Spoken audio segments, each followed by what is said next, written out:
Hi everyone, I'm reading the next chapter of Global Women, Nannies, Maids, and Sex Workers in the New Economy.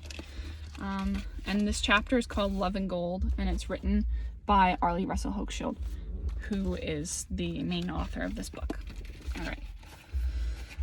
Whether they know it or not, Clinton and Princella Batista, two children growing up in a small town in the Philippines apart from their two migrant parents, are the recipients of an international pledge. It says that a child should grow up in a family environment in an atmosphere of happiness, love, and understanding, and not be separated from his or her parents against their will, part of Article 9 of the United Nations Declaration on the Rights of the Child.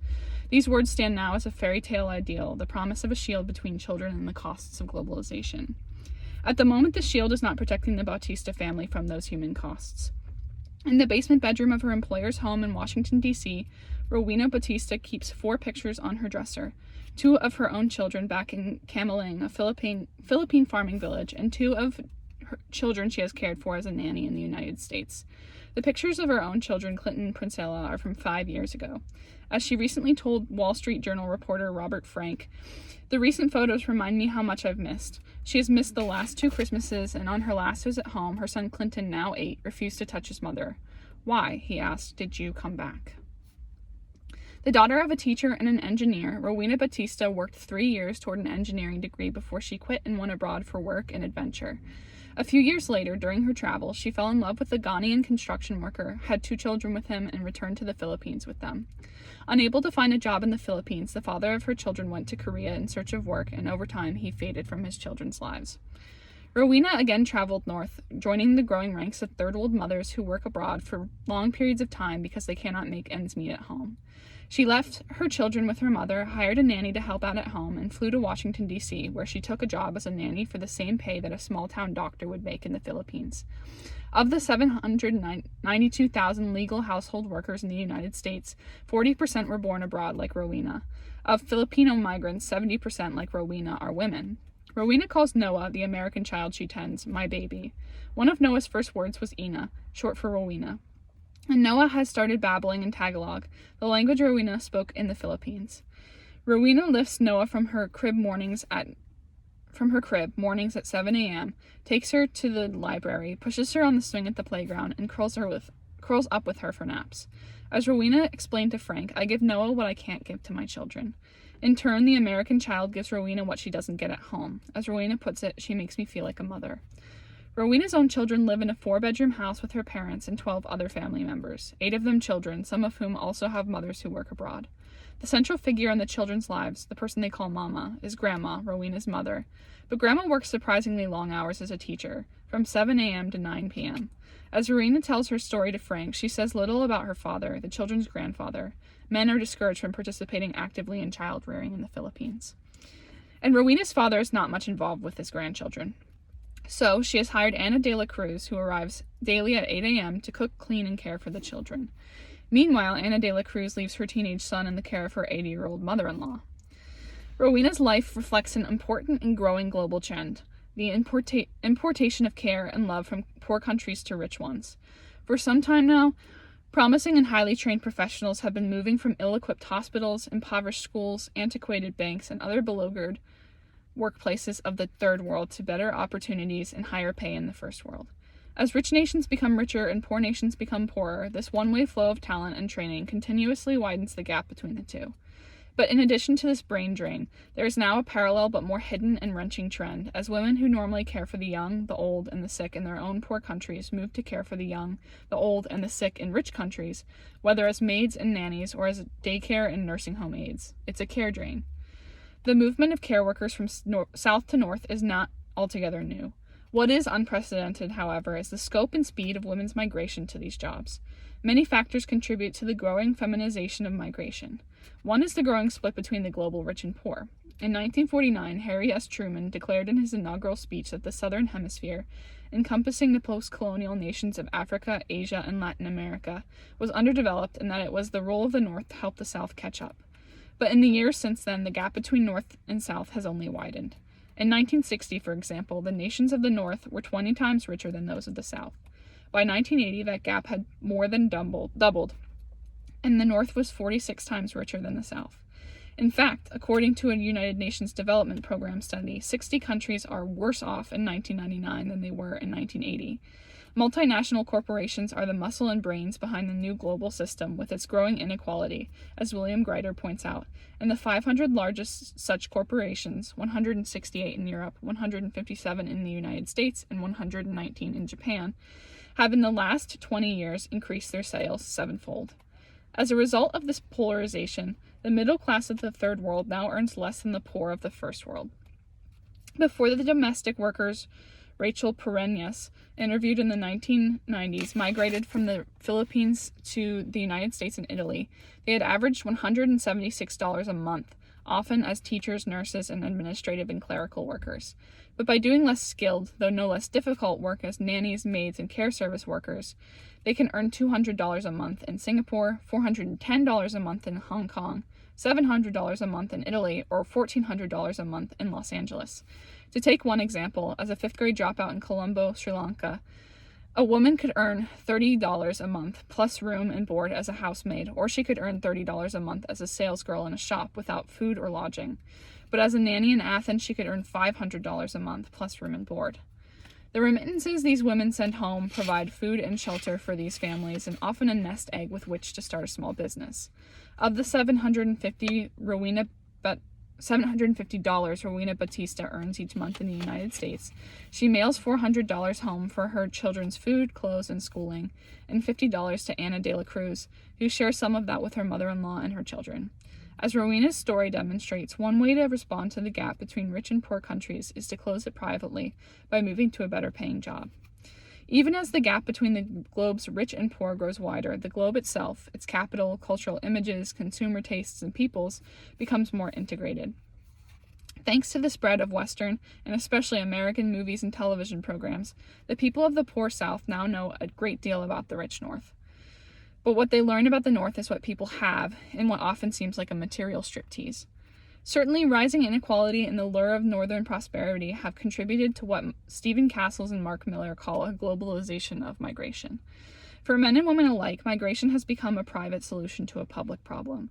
Since 1945, and especially since the mid-1980s, a small but growing proportion of the world's population is migrating. They come from and go to more different countries. Migration is by no means an inexorable process, but as Castles and Millers observe, migrations are growing in volume in all major regions at the present time. The International Organization for Migration estimates that 120 million people moved from one country to another, legally or illegally, in 1994. Of this group, about 2% of the world's population, 15 to 23 million, are refugees. Fixing that a little bit. And asylum seekers. Of the rest, some move to join family members who have previously migrated, but most move to find work. As a number of studies show, most migration takes place through personal contact with networks of migrants composed of relatives and friends and relatives and friends of relatives and friends. One migrant inducts another. Whole networks and neighborhoods leave to work abroad, bringing along which information about jobs or bringing back stories, money, know-how, and contacts. Just as men form networks along which information about jobs are passed, so one domestic worker in New York, Dubai, or Paris passes on information to female relatives or friends about how to arrange papers, travel, find a job, and settle. Today, half of all the world's migrants are women. In Sri Lanka, 1 out of every 10 citizens, a majority of them women, works abroad. That figure excludes returnees who have worked abroad in the past. As Castles and Millers explain, women play an increasing role in all regions and all types of migration. In the past, most labor migrations and many refugee movements were male-dominated, and women were often dealt with under the category of family reunion. Since the 1960s, women have played a major role in labor migration. Today, women workers from the majority in movements as diverse as those of Cape Verdeans to Italy, Filipinos to the Middle East, and ties to Japan. Of these female workers, a great many migrate to fill domestic jobs. Demand for domestic servants has risen both in developed countries, where it had nearly vanished, and in fast-growing economies such as Hong Kong and Singapore, where, Wright, Miller, and Castles, immigrant servants from the Philippines, Indonesia, Thailand, Korea, and Sri Lanka allow women in the richer economies to take up new employment opportunities. Vastly more middle-class women in the first world do paid work now than in the past. They work longer hours for more months a year and more years, so they need help caring for the family. In the United States in 1950, 15% of mothers or children aged 6 and under did paid work, while 65% of such women do today. 72% of all American women now work. Among them are the grandmothers and sisters who 30 years ago might have stayed home to care for the children of relatives. Just as third world grandmothers may be doing paid care work abroad in the third world, so more grandmothers are working in the first world too. Another reason first world families are looking outside the family for good care. Women who want to succeed in a professional or managerial job in the first world thus face strong pressures at work. Most careers are still based on a well-known male pattern: doing professional work, competing with fellow professionals, getting credit for work, building a reputation, doing it while you are young, hoarding scarce time, and minimizing family work by finding someone else to do it. In the past, the professional was a man. The someone else was his wife. The wife oversaw the family, itself a flexible, pre-industrial institution concerned with human experiences the workplace excluded: birth, child-rearing, sickness, death. Today, a growing care industry has stepped into the traditional wife's role, creating a very real demand for migrant women. But if first world middle-class women are building careers that are molded according to the old male model by putting in long hours at demanding jobs, their nannies and other domestic workers suffer a greatly exaggerated version of the same thing. 2 women working for pay is not a bad idea, but 2 working mothers giving their all to work is a good idea gone haywire. In the end, both first world and third world women are small players in a larger economic game whose rules they have not written. The trends outlined above, global polarization, increasing contact, and the establishment of transcontinental female networks, have caused more women to migrate. They have also changed women's motives for migrating. Fewer women move for family reunification, and more move in search of work. And when they find work, it is often within the growing care sector, which, according to the economist Nancy Fulbright, currently encompasses 20% of all American jobs. A good number of the women who migrate to fill these positions seem to be good single mothers. After all, about 1/5 of the world's households are headed by women: 24% in the industrial world, 19% in Africa, 18% in Latin America and the Caribbean, and 13% in Asia and the Pacific. Some such women are on their own because their husbands have left them or because they have escaped abusive marriages. In addition to these single mothers, there is also a shadow of almost single mothers, only nominally married to men who are alcoholics, gamblers, or just too worn down by the hardships of life to make a go of it. For example, one Filipina nanny now working in California was married to a man whose small business collapsed as a result of overseas competition. He could find no well-paid job abroad that he found acceptable, so he urged his wife to go and earn good money as a lap dancer in a cafe in Japan. With that money, he hoped to restart his business. Appalled by his proposal, she separated from him to become a nanny in the United States. Many, if not most, women migrants have children. The average age of women migrants into the United States is 29, and most come from countries such as the Philippines and Sri Lanka, where female identity centers on motherhood and where the birth rate is high. Often migrants, especially the undocumented ones, cannot bring their children with them. Most mothers try to leave their children in the care of grandmothers, aunts, and fathers in roughly that order. An orphanage is a last resort. A number of nannies working in rich countries hire nannies to care for their own children back home, either as solo caretakers or as aides to the female relatives left in charge back home. Carmen Ronquillo, for example, migrated from the Philippines to Rome to work as a maid for an architect and single mother of 2. She left behind her husband, 2 teenagers, and a maid. Whatever arrangements these mothers make for their children, however, most feel the separation acutely, expressing guilt and remorse to the researchers who interview them. Says one migrant mother who left her 2-month-old baby in the care of a relative, "The first 2 years I felt like I was going crazy. You have to believe me when I say that it was like I was having intense psychological problems. I would catch myself gazing at nothing, thinking about my child." Recounted another migrant nanny through tears, "When I saw my children again, I thought, oh, children do grow up even without their mother. I left my youngest when she was only 5 years old. She was already 9 when I saw her again, but she still wanted me to carry her." Many more migrant female workers than migrant male workers stay in their adopted countries. In fact, most do. In staying, these mothers remain separated from their children, a choice freighted for many with a terrible sadness. Some migrant nannies, isolated in their employers' homes and faced with what is often depressing work, find solace in lavishing their affluent charges with the love and care they wish they could provide their own child. In an interview with Rachel Pereñas, Vicky Diaz, a college-educated schoolteacher who left behind 5 children in the Philippines, said, "The only thing you can do is to give all your love to the child in your care. In my absence from my children, the most I could do with my situation was to give all my love to that child." Without intending it, she has taken part in a global heart transplant. As much as these mothers suffer, their children suffer more, and there are a lot of them. An estimated 30% of Filipino children, some 8 million, live in households where at least one parent has gone overseas. These children have counterparts in Africa, India, Sri Lanka, Latin America, and the former Soviet Union. How are these children doing? Not very well, according to a survey Manila's Scalabrini Migration Center conducted with more than 700 children in 1996. Compared to their classmates, the children of migrant workers more frequently fell ill. They were more likely to express anger, confusion, and apathy, and they performed particularly poorly in school. Other studies of this population show a rise in delinquency and child suicide. When such children were asked whether they would also migrate when they grew up, leaving their own children in the care of others, they all said no. Faced with these facts, one senses some sort of injustice at work, linking the emotional deprivation of these children with the surfeit of affection their first world counterparts enjoy. In her study of native-born women of color who do domestic work, Xiaoling Wang argues that the time and energy these workers devote to the children of their employers is diverted from their own children. But time and energy are not all that's involved. So too is love. In this sense, we can speak about love as an unfairly distributed resource, extracted from one place and enjoyed somewhere else. Is love really a resource to which a child has a right?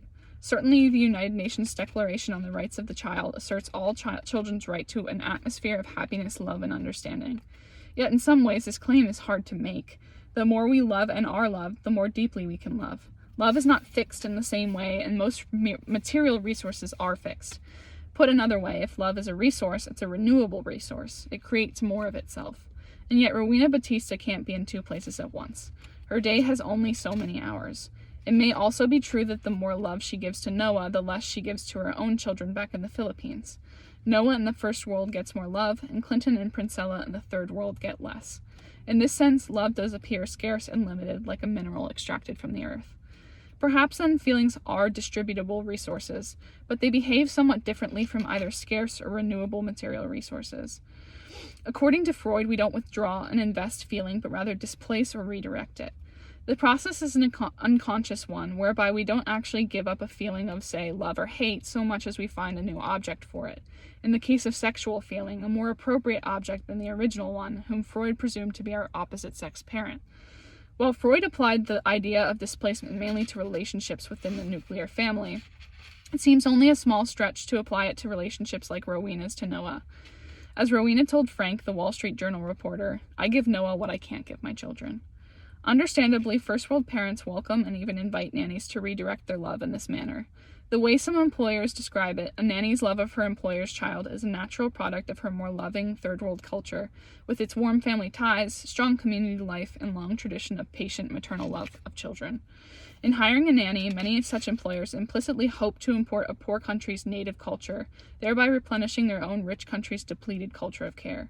They import the benefits of third-world family values, says the director of a co-op nursery in the San Francisco Bay Area. This may be odd to say, but the teachers' aides we hire from Mexico and Guatemala know how to love a child better than the middle-class white parents.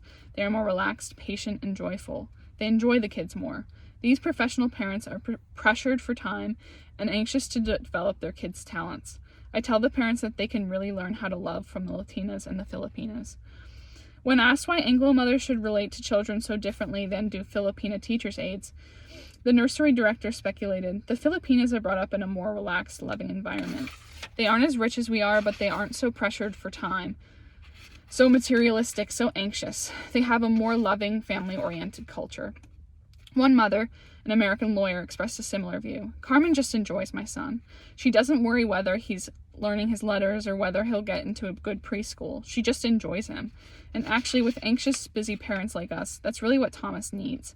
I love my son more than anyone in this world, but at this stage, Carmen is better for him." Filipina nannies I have interviewed in California paint a very different picture of the love they share with their first world charges. Theirs is not an import of happy peasant mothering, but a love that partly develops on American shores, informed by an American ideology of mother-child bonding and fostered by intense loneliness and longing for their own children. If love is a precious resource, it is not one simply extracted from the third world and implanted in the first. Rather, it owes its very existence to a peculiar cultural alchemy that occurs in the land to which it is important. For Maria Gutierrez, who cares for the 8-month-old baby of two hardworking professionals, a lawyer and a doctor born in the Philippines but now living in San Jose, California, loneliness and long work hours feed a love for her employer's child. I love Anna more than my own 2 children. Yes, more. It's strange, I know, but I have time to be with her. I'm paid. I am lonely here. I work 10 hours a day with 1 day off. I don't know any neighbors on the block, and so this child gives me what I need. Not only that, but she is able to provide her employer's child with a different sort of attention and nurturance than she could deliver to her own children. I'm more patient, she explains, more relaxed. I put the child first. My kids, I treated them the way my mother treated me. I asked her how her mother had treated her, and she replied, "My mother grew up in a farming family. It was a hard life. My mother wasn't warm to me. She didn't touch me or say I love you. She didn't think she should do that. Before I was born, she had lost 4 babies, 2 in miscarriage and 2 died as babies. I think she was afraid to love me as a baby because she thought I might die too. Then she put me to work as a little mother caring for my 4 younger brothers and sisters. I didn't have time to play." Fortunately, an older woman who lived next door took an affectionate interest in Maria, often feeding her and even taking her in overnight when she was sick. Maria felt closer to this woman's relatives than she did to her biological aunts and cousins. She had been, in some measure, informally adopted, a practice she describes as common in the Philippine countryside and even in some towns during the 1960s and 1970s. In a sense, Maria experienced a pre-modern childhood, marked by high infant mortality, child labor, and an absence of sentimentality, set within a culture of strong family commitment and community support. Reminiscent of 15th century France, as Philippe Aries describes it in Centuries of Childhood, this was a childhood before the romanticization of the child and before the modern middle-class ideology of intensive mothering. Sentiment wasn't the point, commitment was. Maria's commitment to her own children, aged 12 and 13 when she left to work abroad, bears the mark of that upbringing. Through all of their anger and tears, Maria sends remittances and calls, come hell or high water. The commitment is there. The sentiment she has to work at. When she calls home now, Maria says, "I tell my daughter I love you." At first it sounded fake, but after a while it became natural. And now she says it back. It's strange, but I think I learned that it was okay to say that from being in the United States. Maria's story points to a paradox. On the one hand, the first world extracts love from the third world. But what is being extracted is partly produced or assembled here. The leisure, the money, the ideology of the child, the intense loneliness and yearning for one's own children. In Maria's case, a pre-modern childhood in the Philippines, a postmodern ideology of mothering, and childhood in the United States, and the loneliness of migration blend to produce the love she gives to her employer's child. That love is also a product of the nanny's freedom from the time pressure and school anxiety parents feel in a culture that lacks a social safety net, one where both parent and child have to make it at work because no state, policy, community, or marital tie is reliable enough to sustain them. In that sense, the love Maria gives as a nanny does not suffer from the disabling effects of the American version of late capitalism. If all this is true, if in fact the nanny's love is something at least partially produced by the conditions under which it is given, is Maria's love of a first world child really being extracted from her own third world children? Yes, because her daily presence has been removed, and with it the daily expression of her love. It is, of course, the nanny herself who is doing the extracting. Still, if her children suffer the loss of her affection, she suffers with them. This indeed is globalization's pound of flesh. Curiously, the suffering of migrant women and their children is rarely visible to the first world beneficiaries of nanny love. Noah's mother focuses on her daughter's relationship with Rowena. Anna's mother focuses on her daughter's relationship with Maria. Rowena loves Noah, Maria loves Anna. That's all there is to it. The nanny's love is a thing in itself. It is unique, private, fetishized. Marx talked about the fetishization of things, not feelings. When we make a fetish of an object, an SUV for example, we see that object as independent of its context. We disregard, he would argue, the men who harvested the rubber latex, the assembly line workers who bolted on the tires, and so on. Just as we mentally isolate our idea of an object from the human scene within which it was made, so too we unwittingly separate the love between nanny and child from the global capitalist order of love to which it very belongs. The notion of extracting resources from the third world in order to enrich the first world is hardly new. It harks back to imperialism in its most literal form, the 19th century extraction of gold, ivory, and rubber from the third world. That openly coercive, male-centered imperialism, which persists today, was always paralleled by a quieter imperialism in which women were more central. Today, as love and care become the new gold, the female part of the story has grown in prominence. In both cases, through the death or displacement of their parents, third world children pay the price.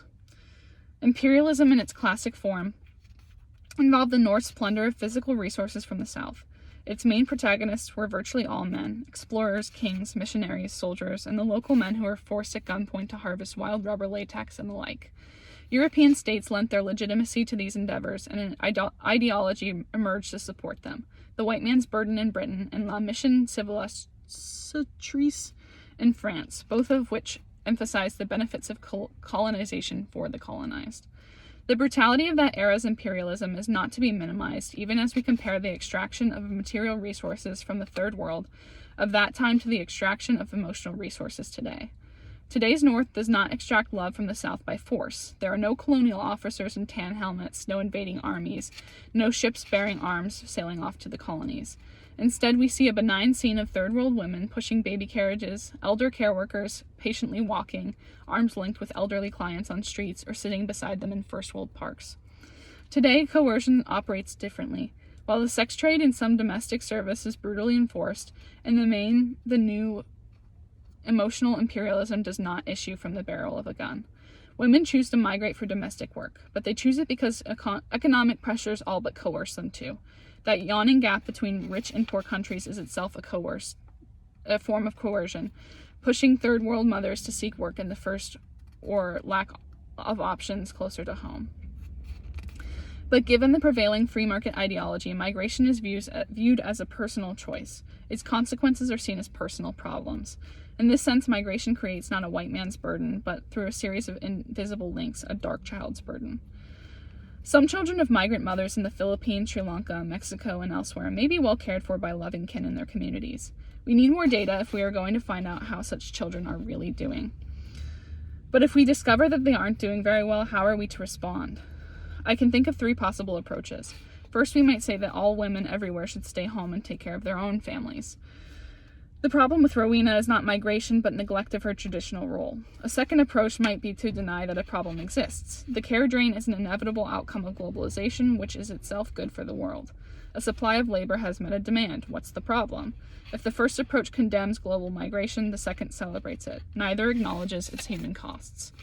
According to a third approach, the one I take, loving paid childcare with reasonable hours is a very good thing. And globalization brings with it new opportunities, such as a nanny's access to good pay. But it also introduces painful new emotional realities for third world children. We need to embrace the needs of third world societies, including their children. We need to develop a global sense of ethics to match emerging global economic realities. If we go out to buy a pair of Nike shoes, we want to know how low the wage and how long the hours were for the third world worker who made them. Likewise, if Rowena is taking care of a 2-year-old 6,000 miles from her home, we should want to know what is happening to her own children. If we take this third approach, what should we or others in the third world do? One obvious course would be to develop the Philippine and other third world economies to such a degree that their citizens can earn as much money inside their countries as outside them. Then the Rowenas of the world could support their children in jobs they'd find at home. While such an obvious solution would seem ideal, if not easily achieved, Douglas Massey, a specialist in migration, points to some unexpected problems, at least in the short run. In Massey's view, it is not underdevelopment that sends migrants like Rowena off to the first world, but development itself. The higher the percentage of women working in local manufacturing, he finds, the greater the chance that any one woman will leave on a first undocumented trip abroad. Perhaps these women's horizons broaden. Perhaps they meet others who have gone abroad. Perhaps they come to want better jobs and more goods. Whatever the original motive, the more people in one's community migrate, the more likely one is to migrate too. If development creates migration, and if we favor some form of development, we need to find more humane responses to the migration such development is likely to cause. For those women who migrate in order to flee abusive husbands, one part of the answer would be to create solutions to that problem closer to home. Domestic violence shelters in these women's home countries, for instance. Another might be to find ways to make it easier for migrating nannies to bring their children with them, or as a last resort, employers could be required to finance a nanny's regular visits home. A more basic solution, of course, is to raise the value of caring work itself, so that whoever does it gets more rewards for it. Care, in this case, would no longer be such a pass-on job. Now here's the rub. The value of the labor of raising a child, always low relative to the value of other kinds of labor, has, under the impact of globalization, sunk lower still. Children matter to their parents immeasurably, of course, but the labor of raising them does not earn much credit in the eyes of the world. When middle-class housewives raised children as an unpaid full-time role, the work was dignified by its aura of middle-classness. That was the one upside to the otherwise confining cult of middle-class, 19th and early 20th century American womanhood. But when the unpaid work of raising a child became the paid work of childcare workers, its low market value revealed the abidingly low value of caring work generally, and further lowered it. The low value placed on caring work results neither from an absence of a need for it, nor from the simplicity or ease of doing it. Rather, the declining value of childcare results from a cultural politics of inequality. It can be compared with the declining value of basic food crops relative to manufactured goods on the international market. Though clearly more necessary to life, crops such as wheat and rice fetch low and declining prices, while manufactured goods are more highly valued. Just as the market price of primary produce keeps the third world low in the community of nations, so the low market value of care keeps the status of women who do it, and ultimately all women, low. One excellent way to raise the value of care is to involve fathers in it. If men shared the care of family members worldwide, care would spread laterally instead of being passed down a social class ladder. In Norway, for example, all employed men are eligible for a year's paternity leave at 90% pay. Some 80% of Norwegian men now take over a month of parental leave. In this way, Norway is a model to the world. For indeed it is men who have, for the most part, stepped aside from caring work, and it is with them that the care drain truly begins. In all developed societies, women work at paid jobs. According to the International Labor Organization, half of the world's women between ages 15 and 64 do paid work. Between 1960 and 1980, 69 out of 88 countries surveyed showed a growing proportion of women in paid work. Since 1950, the rate of increase has skyrocketed in the United States while remaining high in Scandinavia and the United Kingdom and moderate in France and Germany. If we want developed societies with women doctors, political leaders, teachers, bus drivers, and computer programmers, we will need qualified people to give loving care to their children. And there is no reason why every society should not enjoy such loving paid care. It may even be true that Rowena Batista or Maria Gutierrez are the people to provide it, so long as their own children either come with them or otherwise receive all the care they need. In the end, Article 9 of the United Nations Declaration on the Rights of the Child, which the United States has not yet signed, states an important goal for both Clinton and Princella Batista and for feminism. It says we need to value care as our most precious resource and to notice where it comes from and ends up. For these days, the personal is global. And that is that chapter. That was a long one, but I hope you enjoyed. Thanks.